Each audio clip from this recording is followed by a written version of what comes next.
ఉప రాష్ట్రపతి ఎన్నికల్లో మీరు దూరంగా ఉన్నారు అండ్ ఇంకోటి మీరు వేయలేదు కరెక్టే కానీ మీరు వేయకపోయినా అది ఎవరికి ఇండైరెక్ట్ గా మీరు ఎన్డీఏకి సపోర్ట్ చేసినట్టే అయిపోయింది కాబట్టి సో ఏంటి ఏం చెప్తారు దీనికి? ముఖ్యంగా ఫస్ట్ సిపి రాధాకృష్ణ గారికి భారత ఉపరాష్ట్రపతిగా గెలుపొందినందుకు మీ జీనియస్ తరఫున మా పార్టీ తరఫున మేము హృదయపూర్వకంగా ధన్యవాదాలు తెలియజేస్తున్నాం, అభినందనలు తెలియజేస్తా ఉన్నాం. ఇక్కడ ఒకటి క్లియర్గా ఏంటంటే మా వర్కింగ్ ప్రెసిడెంట్ కేటీఆర్ గారు చాలా క్లియర్గా చెప్పారు, సెప్టెంబర్ 9 లోపు ఎవరైతే యూరియా ఇస్తారో వారికి ఓటేస్తామని చెప్పేసి. మేము రెండు పార్టీలకు సమాన దూరంలో ఉన్నాము. మీరు అన్నట్టుగా మేము ఎన్డీఏకి లాభం చేయాలని మేము ఉన్నాము అని సైలెంట్గా ఉన్నామని మీరు అన్నట్టుగా అనుకుంటే ఒకవేళ మా ఓటు వేసినా అక్కడ గెలిచే పరిస్థితి లేదు కదా. వాళ్ళే ఇండియా కూటమిలో ఉన్నోళ్ళే వాళ్ళకు ఓటు వేయని పరిస్థితి మనం చూస్తున్నాం. ఈరోజు 15 ఓట్లు ఎట్లా క్రాస్ అయినాయో మనం అందరం చూస్తా ఉన్నాము. ఈరోజు మేమేంటంటే మా తెలంగాణ రాష్ట్ర ప్రజలకు వేస్తారా లేదా, మీరు ఎన్డీ కూటమికి వేస్తే గెలుస్తారా లేదా అని పక్కన పెడితే మీరు ఇండైరెక్ట్ గా ఎన్డీఏ కూటమికి సపోర్ట్ చేసినట్టు అయ్యింది. మేము ఇండైరెక్ట్ గా ఎట్లా అండి, ఓటు వేయకపోతే ఇద్దరికి పడదు కదా ఓటు. కాదండి, ఇద్దరికి పడదు కదా ఓటు.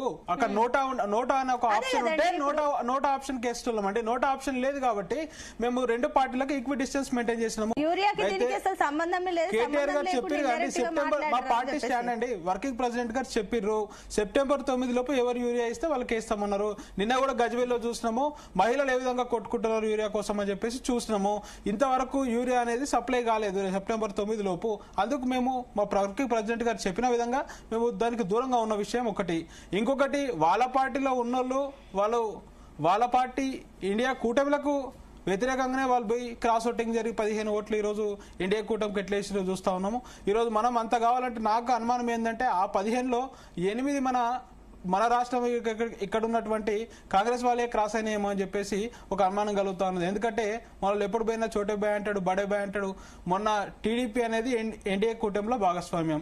ఆ పార్టీ ఏ విధంగా పొగిడో మనం చూస్తున్నాం. అంటే ఆ పొగడితే ఏమన్నా దీనికి సంబంధించిందా అని చెప్పేసి కూడా మాకు అనుమానం వ్యక్తం అవుతా ఉన్నది. ఇంకా ఒకటి చూస్తూ ఉంటే ఈరోజు ఇండియా కూటమికి బలం లేదని వాళ్ళకి ముందే తెలుసు, వీళ్ళు గెలుస్తారని తెలుసు. అయినా కూడా వాళ్ళు బాగానే వాళ్ళ పోరాటం వాళ్ళు చేశారు.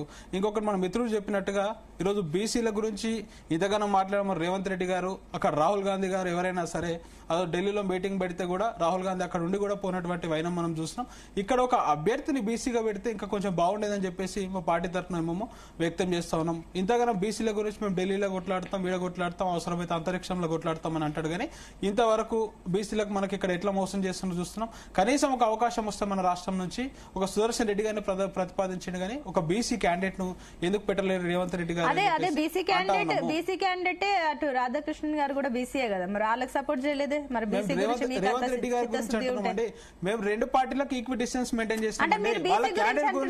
బీసీ పైన చిత్తశుద్ధి ఉంటే ఆ రకంగా కూడా సపోర్ట్ చేయొచ్చు కదా వెళ్ళి. అవునండి, అది ఎన్డీఏ కూటమి. మేము ఎన్డీఏలో భాగస్వామ్యం కాదు కదండి. మేము ఎన్డీఏలో భాగస్వామ్యం కాదు, ఇండియా కూటమిలో భాగస్వామ్యం కాదు. మన రాష్ట్రం నుంచి ఒకరికి అవకాశం వచ్చింది, మన రాష్ట్రం నుంచి ఒకరికి అవకాశం వచ్చింది. అవకాశం వచ్చినప్పుడు మీరు ఒక బీసీని ఎందుకు ప్రతిపాదించలేని చెప్పేసి మేము అడుగుతా ఉన్నాం. మన రాష్ట్రం నుంచి ఒక బీసీ ప్రతిపాదన వస్తే మా స్టాండ్ పార్టీ స్టాండ్ ఎలా ఉండేదో అప్పుడు తెలిసేది. సరే, ఓకే, నేను మళ్ళీ వస్తాను. Yes doctor Anil Kumar.